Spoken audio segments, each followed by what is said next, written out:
Some years ago, I was invited by a prominent Armenian historian in the United States to give a lecture somewhere in Los Angeles to an audience mostly of elderly Armenians. And this professor came to me and said, Ronald, I know you're going to speak about 1915, about tragedy, very sad events, and so forth. But this is an old audience. Could you make it somewhat upbeat? And I thought, I said, how can I do this? Anyway, I will try, even though I'm going to talk tonight about a terrible moment in the history of Armenians, to at least try to understand why these events happen and how we might think about them today. I want to explore today what happened to Armenians and other peoples of the South Caucasus and Anatolia at the beginning of the 20th century. We know well that this was the moment of the greatest tragedy that Armenians had suffered in their long history. It was a time of near annihilation of a nation. And it occurred in the midst of a devastating war, the most devastating war that humankind had suffered, the Great War, World War I. These events present a very difficult task for historians because they have become part of a contest between governments and their preferred understanding of history and professional historians. While historians at their best try to find out as honestly as they can what really happened and why it happened in the past, governments look for what you might call a usable past, a comfortable narrative that justifies their existence. The recovery of a difficult past is, of course, a challenge to those assassins of memory, to those who would, through distorting sophistries, deny or minimize the enormity of a human tragedy. Now we know, and maybe today even more than ever, that nations and states have long been in the business of fabricating, sometimes more honestly than at other times, myths and stories of their origins, golden ages, heroic deeds, victories, and triumphs, while at the same time eliminating the blemishes of defeats and failures or even mass murders. You can just turn on the television and find this kind of view. What happens to be new in our own time is the brazenness of what is claimed, the blatant cynicism of the perpetrators, and their potential reach through mass print and broadcast media, film, and the internet, or in the case of my own country, through Twitter.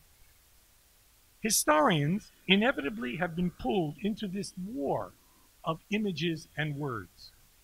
And the only weapon we have against bad history, which is deployed for political or personal vindication, the only weapon is scrupulous investigation that results in evidence-based narration and analysis of what it is possible to know. This proliferation of usable pasts and preferred realities are, of course, a great challenge to historians. But we, historians, can take some comfort in the thought that there are real dangers that lie when intellectual constructs stray too far from careful and accurate readings of the world. In other words, reality has a nasty habit of biting back. Now, those of you who have looked into this question of 1915 know that there are two master narratives that exist about what happened to Armenians during World War I. On the one side, the Turkish state and a few people we might call historians, I would prefer to call them pseudo-scholars, reject the notion that a genocide occurred in the war. And rather, they argue that the tragedy was the result of a reasonable and understandable response of the government to a rebellious and seditious population in time of war and mortal danger to the state's survival. Raison d'etat, state security, justified, in this view, the suppression of rebellion, and mass killing was explained as the unfortunate residue, or what Americans have called collateral damage, of legitimate efforts to establish order behind the lines. This position, which those who recognize 1905 as a genocide call denialist, and it might be summarized something like this: there was no genocide, and the Armenians are to blame for it. Those Armenians were rebellious, seditious subjects who presented a danger to the empire, and they got what they deserved. There had always been relative peace and harmony existing in the Ottoman Empire between the state and the religious minorities until outside agitators, usually from the Russian Empire, but also American missionaries, aroused the nationalist and separatist passions of the Armenians. Still, this denialist view goes on, despite the existential threat posed by the Armenians and their Russian allies to the survival of the empire. There was no intention or effort by the young Turk regime to eliminate Armenians as a people. Now, on the other side, there is another narrative. Most historians in the world today, and particularly those more sympathetic to the Armenians, have a different argument. There was a genocide, and the state, the young Turk regime, was responsible. But I have a problem with this Armenian narrative as well. Armenian historians, and some others, have shied away from trying to explain why these events took place. I was told by a prominent Armenian scholar, Ronald, don't try to explain 1915, because if you explain it, you will justify it and you will rationalize it. But I was perplexed by this. I'm a historian. I'm a social scientist. Explanation is what we do for a living. How could I leave out explanation? If you leave out explanation of why the young Turks did it, what are you left with? You're left with a racist interpretation. They did it because they're Turks. That's what they do. And that's what they've always done to Armenians. So I began to engage in a nuanced account of the background and causes of the genocide, fearful that this would concede ground to the deniers, and I have been criticized by many for trying to do this, including whole books which have been written against my views in Armenia itself. Explanation, then, is our business as historians. We cannot simply rely on something that argues that it's because of deep, indelible cultural characteristics of particular peoples, like Turks or Kurds, that in fact explain what happened. I also reject two other, which I call insidious arguments, which speak of the clash in 1915 as the result of an ongoing conflict of two nationalist movements, one Turkish, one Armenian, over a single contested territory, Eastern Anatolia, or treat the genocide as a conflict between two religious communities. Now, I would not deny that nationalism and religion contributed to who was marked out for destruction.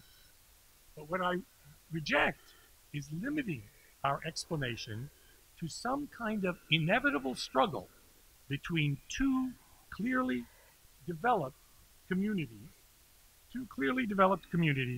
It seems to me the words like nationalism or that this is a Muslim-Christian conflict simply cause more confusion than clarity. How indeed can we explain, if it's a religious conflict, that Armenians, Turks, Kurds managed to live for centuries together without these kinds of mass killings that would characterize 1915? And nationalism, how can that be an explanation when the Young Turks themselves were not particularly interested in an ethno-national state, a la Kemal later, but were more interested in saving their empire and had a vision, as I'll explain, of an empire that would be dominated and more more homogeneously Turkish and Islamic. So I'm going to try to make a different kind of argument today. Whoever else these people were, the Young Turks, the Committee of Union and Progress, who carried out the genocide of 1915, they were not purely Turkish ethno-nationalists, and they were not particularly religious fanatics. What they seem to have been were Ottoman reformers, one might say modernizers, in their fundamental self-conception. They were, in my view, primarily state imperialists, empire preservers, rather than the founders of an ethnic nation state a la Kemal. That would come later. There was no thought, for instance, of giving up the Arab lands that they still controlled, or even to eliminate totally their Christian and Jewish subjects. But when opportunity presented them at certain times, as in 1918, the Young Turks were prepared to move north and east into Caucasia to create buffer states using other Muslim peoples. But what you can say is that over time, the Young Turks, who came to power in 1908 as somewhat liberal Ottomanists, in fact, over time, came to believe firmly that Muslims, particularly Turks, were the appropriate people to rule the empire. And moreover, that Muslims, particularly Turks, they were very suspicious of Kurds and Arabs, of course, particularly Turks, were the most trustworthy supporters of the Ottoman state. And increasingly, these men convinced themselves that egalitarian Ottomanism, some of the ideas with which they had actually made their revolution, was a political fantasy. Following this formulation, then, it becomes clear that the ethno-national nation-building effort, the deportation and mass killing of Armenians and Assyrians, is better described as a colonial project. And indeed, it involved ethnic cleansing, getting rid of the local population because you want the land, you want the property, you want the resources, but you don't want the people who live there. And secondly, it was about the resettlement of Muslim refugees in the formerly Armenian and Assyrian villages and towns. In other words, the effect, maybe not the initial cause, but the effect of 1915 was the colonization of Eastern Anatolia by Muslim Turks and Kurds. Now, I went last time into some theory about empires and nations, and don't want to repeat that necessarily today, except to mention that in my view, nations are largely about homogeneity and equality, making everyone equal citizens of the state and hopefully of a single ethnicity or group or civil understanding of their citizenship. Empires, on the other hand, are about differentiation between those ruled and ruled, maintaining those differences, and having some people superior to others. In the Young Turk vision, Turks particularly, Muslims next, were to be superior, to have more rights, more privileges than the people below. So the project of the Young Turks, I'm arguing, was better characterized as the creation of imperial nations within their empires. The empire would continue, but in a new form, appropriate in the modern age, able to compete with more homogeneous nation states in Europe. If you think about Ottoman history, there were a whole effort, one succeeding the other, of modernizing, reforming efforts. Different ways in which Ottoman leaders conceived and imagined their empire to survive. Think about the Western-oriented Tanzimat of the middle of the 19th century, in which there was going to be an Ottoman equality, Ottomanist equality among peoples. Or later, the Abdul Hamid coalition of Islamic peoples, the formation of the Hamidiya regiments, bringing Turks and Kurds together against the other peoples of Anatolia and to protect the frontier with Iran. Or later, the Young Turk initial constitutionalism that ultimately, sadly, degenerated into absolutism and mass murder. These efforts to create some kind of empire that could compete and succeed followed one another, and non-Turks, the people who I call the dilemma of the damned, those people struggled to find a place within this shaking, changing political landscape. But they had very little agency, very little ability to, in fact, build a future for themselves. Before I tell you about my explanation of why 1915 happened, I want to say something for some of my friends here who may know less about the actual events. What actually happened? Very briefly. I assume most people in this audience know about these events. There were about 2 million Armenians living in the Ottoman lands, most of them peasants and townspeople in the 6 provinces of eastern Anatolia. In the population of Anatolia, estimated to be between 15 and 17.5 million inhabitants, Armenians were outnumbered by their Muslim neighbors almost everywhere, though they often lived in homogeneous villages or sections of towns, and occasionally, as in the city and province of Van, they even had a plurality, or even in some places, a majority. The most influential of Armenians, the most prosperous, lived in the imperial capital, in Istanbul, Constantinople, where their visibility made them the target of both official and popular resentment from many Muslims. What has come to be known as the first genocide of the 20th century, though it still followed the one of the Herero in Africa, had its origins in the aspirations of those people I showed you before, a small group of Ottoman politicians associated with the Committee of Union and Progress, the CUP, the Young Turks. Both the radicalization of their intentions and the final implementation of their plans occurred within a deepening social and political crisis when the Ottoman state was threatened at the hands of external enemies. In 1912-1913, the Ottomans suffered, under Young Turks and more liberal governments, territorial losses in the Balkan Wars, and were forced to accept a European-imposed reform for the Armenian provinces in 1914.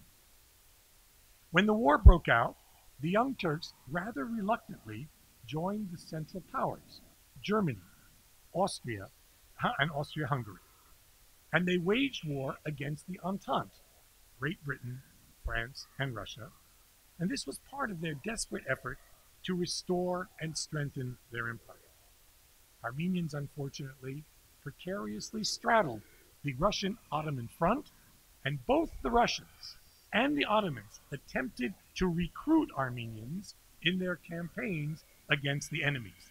The Young Turks made various propositions to the Armenians to join with them, and in fact to incite Armenians across the border in Russia to fight for the Ottomans. The Dashnag Sutyun, the major party of the Armenians, refused to do that. They said, we in the Ottoman Empire will be loyal to the Ottoman Empire, but the Russian Armenians will make their own decision. They'll be loyal probably to Russia. Most Ottoman Armenians, and this is an idea that can simply be verified, but has often been forgotten. Most Ottoman Armenians supported and even fought alongside the Ottomans against the Russians. Tens of thousands of young Armenians were mobilized, recruited by the Dashnags and other leaders of the Armenian community and put in the army, fighting for the Ottomans against their enemies. Armenians in Russia, of course, organized in volunteer units and joined the Tsarist campaign. A few Armenians, very few, defected, like Armen Garo, a deputy of the parliament in Istanbul, to the Russians. In late 1914 and early 1915, massacres of Christians, Assyrians, and Armenians began on the frontier with Persia and in the Caucasus. And Muslims were also massacred at that time in the Caucasus and Persia, where the Russian and Ottoman forces faced each other. In early 1915, the Ottomans lost a major battle on the Caucasian front at Sarıkamış, and important young Turks, who in fact were responsible for this loss, most importantly Enver Pasha, attributed that loss to Armenian treachery. So, in late February and early March 1915, the young Turk government, led by Talat and Enver, ordered the disarming of the Armenian soldiers and their transfer into labor battalions, Amelatabulat. The first victims of the state were the demobilized Armenian soldiers who were easily marked, segregated, and systematically killed. Thus, by murdering these young men, the muscle of the Armenian communities was removed. Almost immediately, the Istanbul government ordered the deportation of Armenians from cities, towns, and villages in the east, ostensibly as a necessary military measure to ensure the security of the rear. Soon, Armenians throughout the country were forced to gather up whatever belongings they had, whatever they could carry or transport, leave their homes at short notice. This exodus of Armenians was haphazard and brutal in a time of ongoing warfare. Irregular forces, local Kurds and Circassians, cut down hundreds of thousands of Christians as civil and military officials oversaw and facilitated the removal of the empire's Armenian and Assyrian subjects. When some Armenians resisted the ongoing and encroaching massacres in the city of Van in eastern Anatolia, this is still Sarıkamış, and here's the defense of Van. When this resistance occurred and Van held itself out and waited until the Russians came to the city and liberated the city, the Committee of Union and Progress arrested the leading intellectuals and politicians in Istanbul. Several of them who had been friends of Talat, like Krikor Zorab, the writer, and arrested them and sent them from the city. Most of them, these intellectuals, perished in the next few months. Thus, not only the muscle of the Armenians was removed, but the brain as well. The intellectual and political leadership, the connective tissue that linked separate communities together. That meant that the Armenians, even if they had wanted, and they hadn't, to organize a countrywide insurrection or rebellion, could not possibly have done it. There was no insurrection of the Armenians. There was resistance in Van, in Urfa, at Musadag, and some other, I can always, bravo, you know, better, but very few places indeed. Women, children, and old men in town after town were marched through the valleys and mountains of eastern Anatolia.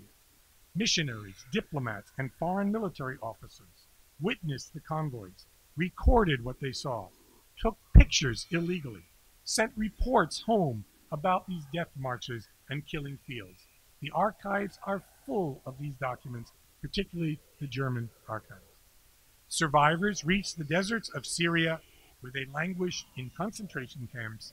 Many starved to death, and the next year, 1915, new massacres occurred. 1915 was a gendered genocide. Men died in greater numbers than women. Many women and children were taken into the families of the local Muslims.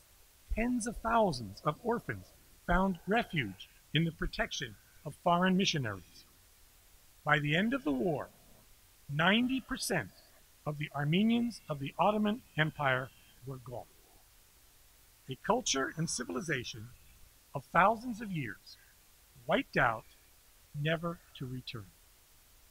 It's estimated, conservatively, that between 600,000 and over 1 million Armenians were slaughtered or died on the marches.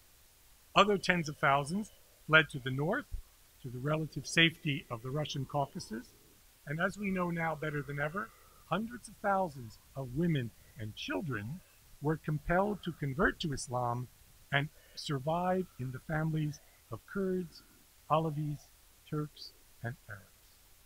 Those who observed the killings, as well as the Allied powers, engaged in a war against the Ottomans, repeatedly claimed they had never witnessed anything like it. They called it, for the first time, a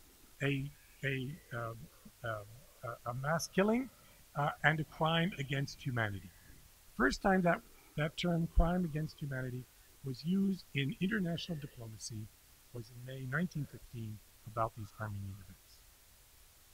The word that we use for what happened had not yet been invented. There was no concept to mark the state-targeted killing of a designated ethno-religious people. At the time, those who needed a word borrowed it from the Bible and called it Holocaust. My great-grandparents were among the victims. The causes of this genocide were both long-term and intermediate. And I could sit here for the next hour, I won't take that long, and tell you stories about international events, about interventions by great powers, of rebellion by Armenian revolutionaries, atrocities by Kurds and Turks and others against Armenians. I could tell you many different stories, but the way I want to explain the genocide is through a concept that I call affective disposition. Affective is a fancy word that means something like emotions, and disposition is a tendency or a proclivity towards something. I think the word in Turkish best is elim. Elim. So I'm asking, I'm sort of talking about what you could call duygusal elim. Am I saying it okay? You're getting that.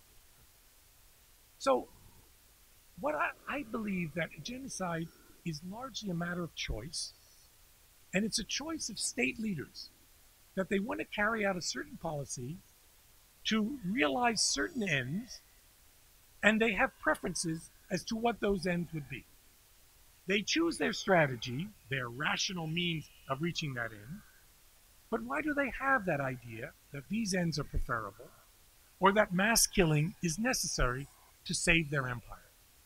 Somehow, this affective disposition, this understanding of the world, this cognitive and emotional environment has to be created. So my book, They Can Live in the Desert But Nowhere Else, which you can buy in the Turkish translation downstairs, that's the only reclama that I'm going to give tonight, that has to be explained. And the book tries to understand its generation. So this environment in which the genocide occurred, the imperial appetites of the great powers, the fierce competition for land and goods in eastern Anatolia, the anticipated aspirations and aims of the Armenians who wanted protection from the marauding Kurds and protection from their government and, as well, and the ambitions and ideas of the young Turks, all of those things shaped this cognitive and emotional state of the perpetrators, their affective disposition, which allowed them to conclude, at least in their minds, that it was required that they eliminate whole peoples.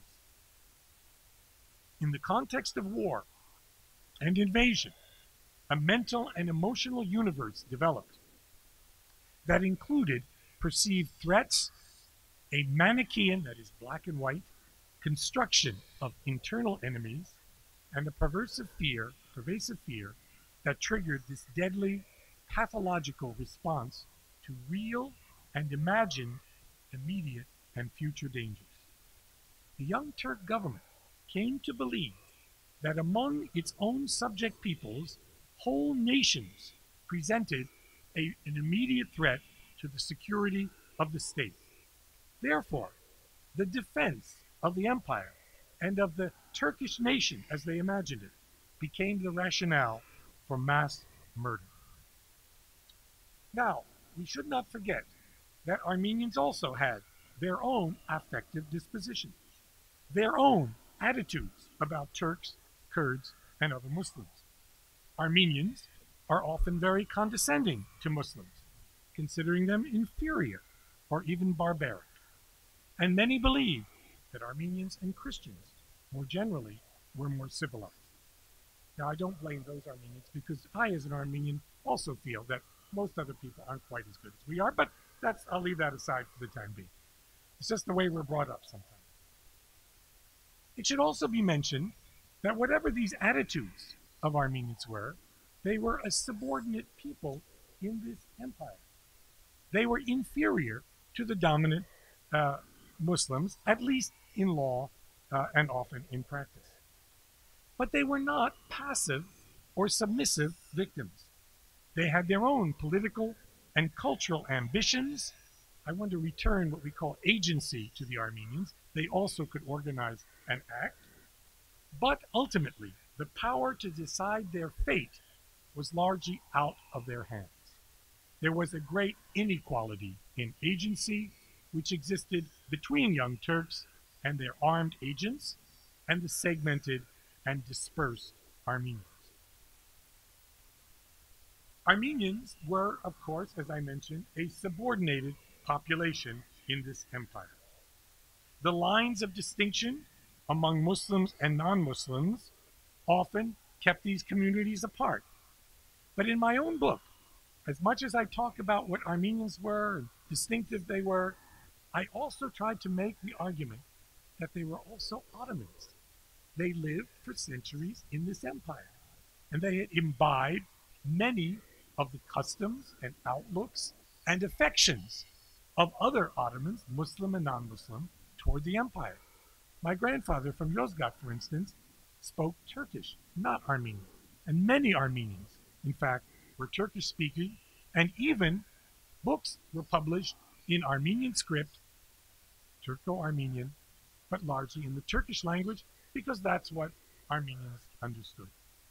The Amiryals, the Sarafs, the rich bankers, the Balyan families, the Dadyan families, and others did rather well in the Ottoman Empire, accumulating wealth and becoming prominent, particularly in the European parts of Istanbul or in Izmir.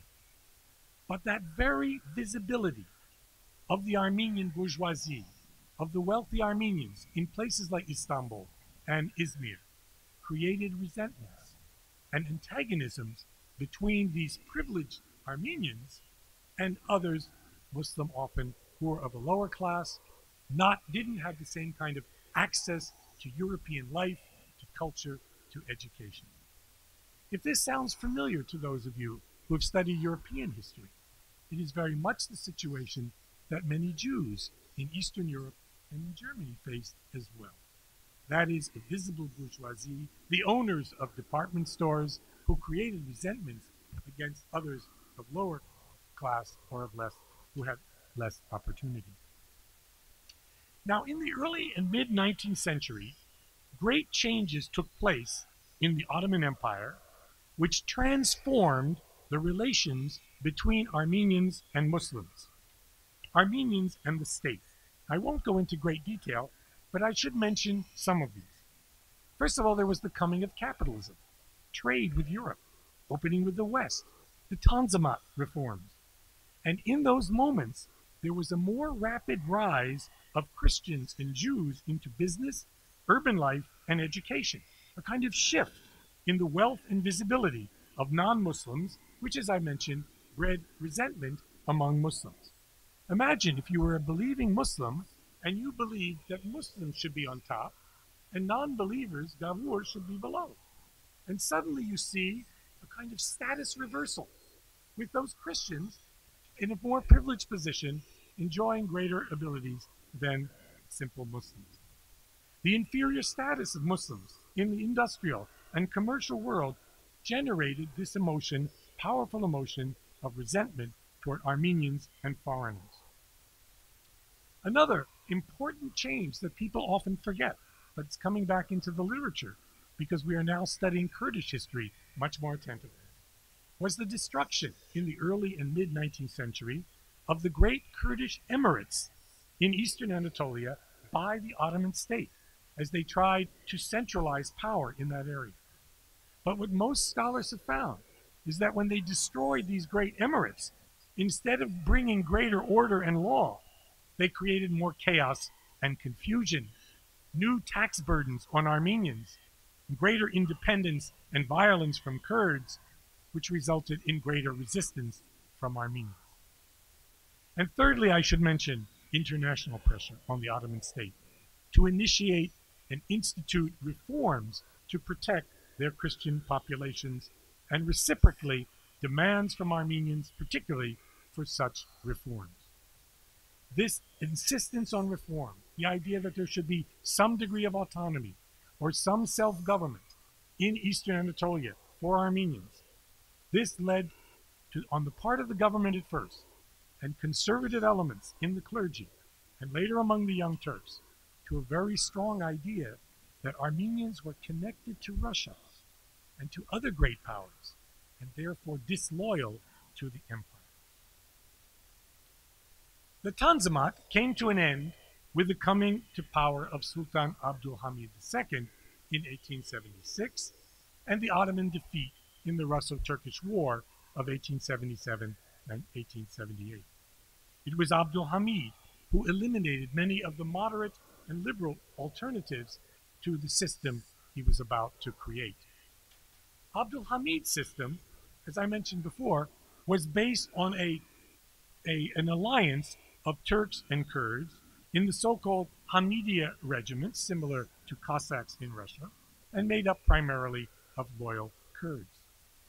The result of the greater independence of Kurds and of these new regiments out there was the formation in the 1880s and the 1890s of an Armenian revolutionary movement.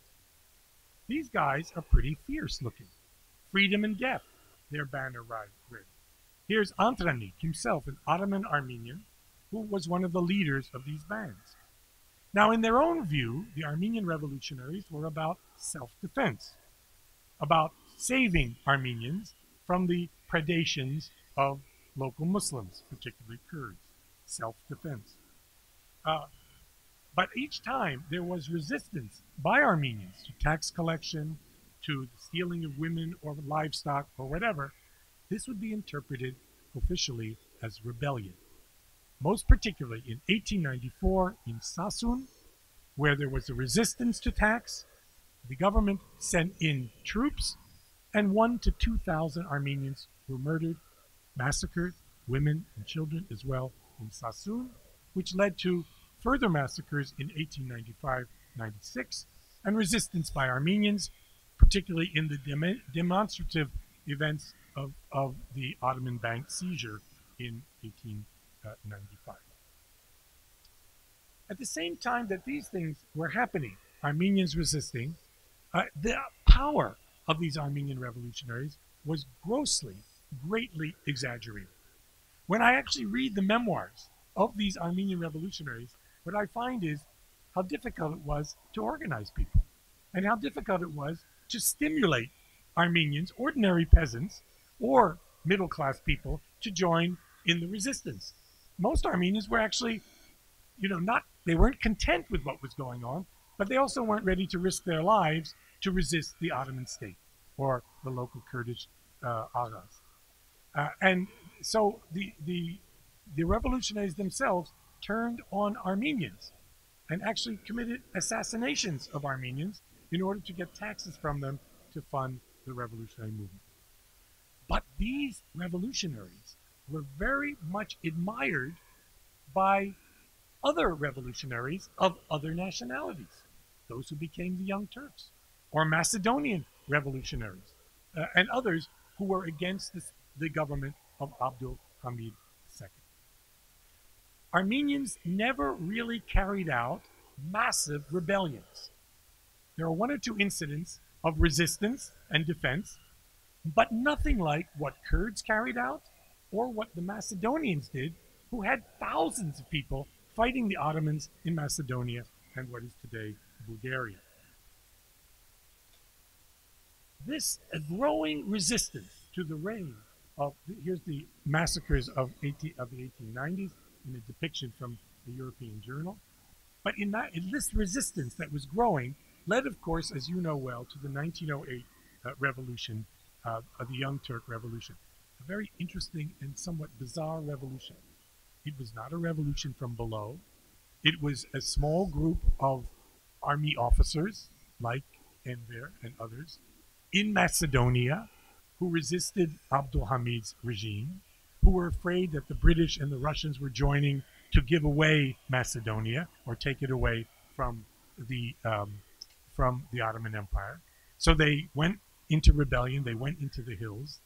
They seized the town of Manastir, and very quickly, when Abdul Hamid sent troops to put them down, and the troops refused to go, the government gave in and restored the constitution. No revolution from below. This was a kind of coup by a small group of revolutionaries, not in Istanbul, in Macedonia. And so the Young Turks, or people close to them, constitutionalists, came to power, and there was euphoria in the country.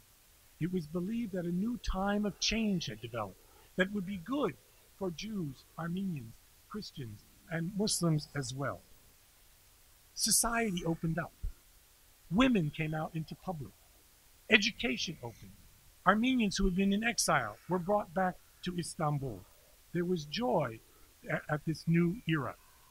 Armenian revolutionaries in 1908 gave up, another thing that's often forgotten, gave up their revolutionary activity.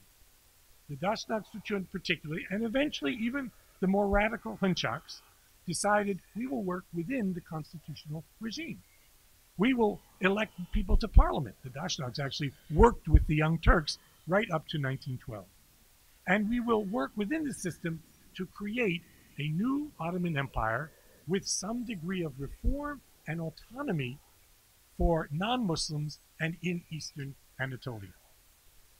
But the great conflict was that the land question and this degree of autonomy, which not only Armenians wanted, but also the great powers were insisting upon, proved to be extremely difficult and in fact impossible ultimately for the Young Turks to accept. When the Balkan Wars broke out in 1912 and 1913, there were, and much of the Balkan areas was lost to the Ottoman Empire. They conceived that Anatolia now, which had never been central in their thinking, kind of a backward area, was now their new homeland, their new Vatan. The euphoria that's depicted in this picture ended rather quickly a year later in 1909, when there was a counter-revolution against the Young Turks, which then the Young Turks managed to put down. And by the way, it's very interesting in those events that the Young Turks themselves, some of their leaders were in great danger in Istanbul during those events. Some 20 members of the Unionists were killed. Talat himself hid in the home of a Dashnag leader, Aknuni. His comrade Halil Bey was in the home of Krikor Zora. And Dr. Nazim, one of the organizers of 1915, hid in the home of a Dashnag militant, Azari. Ultimately, the counter-revolution was put down, but in the city of Adana, there was a revolt of local Muslims fearful that the Armenians of Cilicia were trying to create an independent kingdom. Until these events were put down in Adana and the province, something like 20,000 Armenians would perish. And after that, after 1909, and through the next years, up through the Balkan Wars, right up to 1914, attitudes toward non-Muslims began to crystallize in a very pathological and harsh way uh, from the on the side of Muslims towards Christians. What the Bulgarian Christians might have done to Turks in the Balkans now created calls for revenge against Christians within the empire. You could see the Turkish language press at the time, this is from 1909 to 1914, vehemently attacking Armenians, threatening boycotts, and even massacres. Let me just read you one or two things from this Turkish press of the time. First of all, they referred to Ottoman territory as Turkish land. Pamphlets in Turkish extolled the idea of a national economy, increasingly referred not to the cosmopolitan Ottoman economy, but one that would be Islamized and Turkified. When you read these pamphlets, their tone is ferocious. Non-Muslims, I'm now quoting, were sucking the blood of Muslims. The Christians, one British report reports, the Christians profiting from, here's what a Muslim writes in this British report. The Christians profiting from our ignorance have now for ages been taking our place and taking away our rights. These vipers whom we are nourishing have been sucking out all the lifeblood of the nation. They are the parasitic worms eating into our flesh whom we must destroy and do away with. It is time we freed ourselves from these individuals by all means, lawful and unlawful. Unquote. Remember that there were over 6 million people living in the Balkans, 2/3 of them Christian, but 1/3 Muslim. And in these Balkan wars, most of the Muslims would be driven out of the Balkans, and they would then have to settle somewhere, usually in Anatolia. This was something that was humiliating, particularly to the young Turks.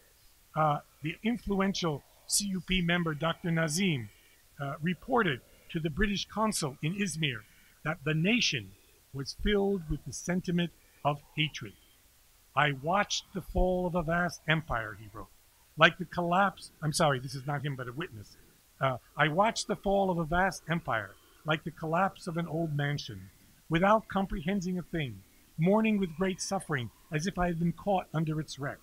A nation was disintegrating, sinking into the darkness of history. All we could do was protest to no avail, sing bitter songs, and shout, vengeance, vengeance, unquote. Enver himself, disoriented by the expulsion, as he put it, I'm quoting now, a letter to his wife, these plains and plateaus, irrigated by the blood of our ancestors. We had to leave them to yesterday's servants, these open spaces where the Turkish frontier warriors once rode their horses, to depart from our mosques, tombs, religious lodges, bridges, and castles. To be expelled from the Balkans into Anatolia is something a person cannot bear. I'm willing to give the rest of my life, wrote Enver, in order to get vengeance from the Greeks, Bulgarians, and Montenegrins. Talat's wife reported that for the first time in her memory, she remembered him crying when Adrianople, Edirne, fell to the enemy. These kinds of sentiments which developed, and the idea that the fate of Bulgaria could also happen to Anatolia, was central to the mindset, to this affective disposition of the young Turks. Remember where they came from. They came from Salonika and Monastir and the Balkans and Macedonia. And so these attitudes, in fact, were ingrained in their minds. Of course, Enver here with Jamal, two of the three triumvirates, and Talat Pasha, the architect of 1915. These men came to power in a coup d'etat, rather vicious coup d'etat, in January of 1913, which meant that the most radical, and you could say nationalist elements within the constellation of young Turks, not the liberal elements, of Sabaheddin and others, came to power just before World War I. And it was these fellows who suffered the last humiliations of the Balkan Wars and in 1914 were forced to accept a reform imposed by Russia, Germany, and Britain on the Ottoman Empire. That reform is extremely interesting. The Ottoman leaders believed that the reform was the first step to the European desire to break up the empire. When you actually look at the documents, what's far more true is that the reform was a means that the European powers thought the empire could be kept together. This Armenian question was disruptive. It was tearing things apart. And if the Ottoman Empire fell apart, who would get the spoils? This would create a war between Germany, Britain, France, and Russia. The reform, in their own language, was an effort to keep the empire together, but a reformed empire with inspectors, European inspectors, who would be in Anatolia supervising that the reforms would be carried out by the Young Turk government. But a few months after this reform was signed, and before even both of those inspectors could reach the eastern Anatolia, only one made it, the war broke out. The most devastating war, as I mentioned before, in human history, the war that led indeed to Sarikamish, to the idea that it was Armenian treachery that in fact had led to that defeat, and created finally all of those pernicious and noxious and toxic elements that together led the government in February and March of 1915 to carry out mass deportations and killings. The Armenian Genocide was carried out in three ways. One was dispersion, actual deportation and spreading population out, eventually sending them to the deserts of Syria, where it was believed, in Talat's own words, that they could not survive. The second was mass killing, mostly of men. If you read the sources, German sources, American missionaries, whatever, men were taken out of these towns first to a cliff near the Euphrates or a dark spot and cut down, murdered. And thirdly, the marching of women and children and their forced Islamization. So forced assimilation, mass killing, deportation were the three elements of this genocide. In a telling interview with the American ambassador, Henry Morgan, Talat himself conveys the complex of reasons, and I would add emotions, that influenced the decision to eliminate Anatolian Armenians. Here's what Talat him says, as reported by the ambassador. I've asked you to come today so I can explain to you our position on the whole Armenian subject. We base our objections to the Armenians on three distinct grounds. In the first place, they have enriched themselves at the expense of the Turks. In the second place, they are determined to domineer over us and to establish a separate state. In the third place, they have openly encouraged our enemies. Unquote. Now, in his own terms, the Grand Vizier here spoke about this status reversal of Armenians and Turks. They have enriched themselves at the expense of the Turks. And secondly, they are determined to domineer over us. Secondly, he speaks of the government's fear of Armenians, of separatism, and the breakup of the empire. Of course, the Dashnags and the Hunchaks had given up the idea of a separate state. Dashnags never had it, Hunchaks did, and were willing to work within the constitutionalist regime, but they were not believed. And thirdly, the collaboration of Armenians with the Russians, that is, betrayal of the empire, even though Armenians, most of them, supported, as well as they could, the empire itself. The last thing I want to talk about is the most difficult. How can we name this event? This has become extraordinarily controversial. The very word genocide cannot be openly expressed in some places, in some countries.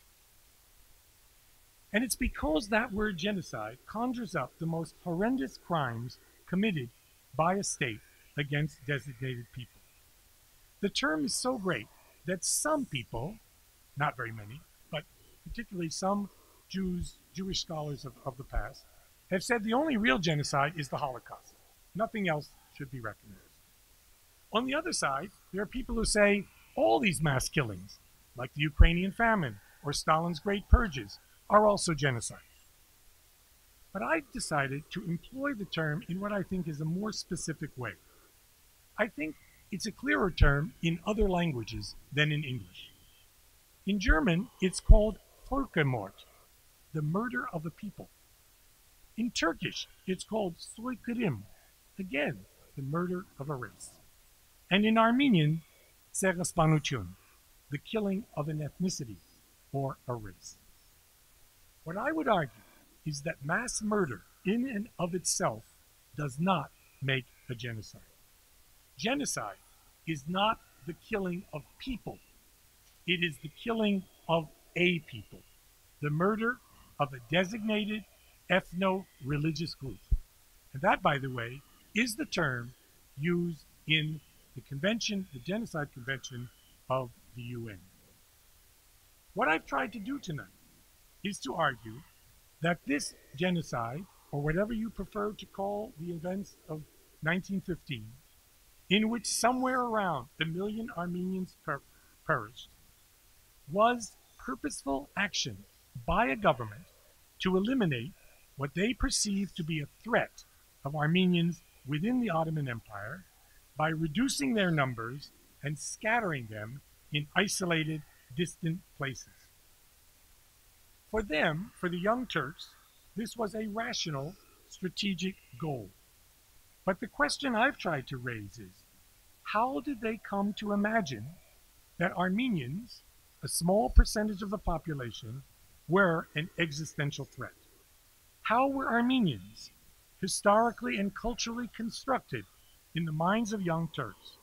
What cognitive and emotional processes shaped this effective disposition that compelled them, demanded that they carry out massive uprooting and murder of specifically targeted people, men, women, and children, and to believe that these actions were justified? The argument I'm making in this lecture is that this was a matter of choice. This was people making a decision. It did not come from the bottom up. The ordinary people would participate in the genocide, driven, encouraged by their own leaders. I argue that the young Turks became increasingly radicalized before and during World War I. I argue in the book that had there been no World War, there would have been no genocide. Not only because there would have been no fog of war to cover up the events, but because the radical sense of endangerment among Turks would not have been as acute. Without the war, there would have been less motivation for a revolutionary solution, and there would have been greater political opportunities for negotiation. What we are examining here is a pathological response of a threat perception. If you think about threat is not necessarily an actual thing. It is your own understanding of what the future might bring. A perception in this case that one of the empire's subject peoples, the Armenians, was as great a danger as invading armies. This had been exacerbated and made worse in the Balkan Wars and during the defeats of World War I. And to conclude, maybe here I will try to be a little bit upbeat. The Armenian Genocide, along with the killing of the Assyrians, and later in the 1920s, the expulsion of the Anatolian Greeks, of course, laid the ground, the fundament, for the more homogeneous nation-state, the Turkish Republic, that arose from the ashes of empire. I don't believe that that was in the intentions of the young Turks, who rather wanted to save a multinational empire, but one that was more Turkish. But let's us who are not citizens of this country gloat as if we're somehow superior to what happened here. Like many other states, including Australia, Israel, and my own country, the United States, what happened in this country, the emergence of the Republic of Turkey, involved the removal and subordination of native peoples who had lived on its territory prior to the founding of the current state. There's some kind of connection between ethnic cleansing, which doesn't involve mass killing, and genocide that does. And a connection between those removals and the legitimacy of the national state. And maybe because it's so hard to face the fact that we live in countries that were founded in crimes, maybe it's that fact that underlies the desperate efforts to deny and distort the history of the nation and the state's genesis. So my upbeat feeling would be that if only we try honestly in America, in Australia, in Israel, in Turkey, to come to terms with our own pasts, maybe that would have the salutary effect of getting beyond these crimes of ethnic homogenization and the refusal to recognize the claims and rights of those peoples, minorities or diasporas, Aborigines in Australia, Native Americans, Kurds, Palestinians, Assyrians, and Armenians, people who are still with us and refuse to disappear.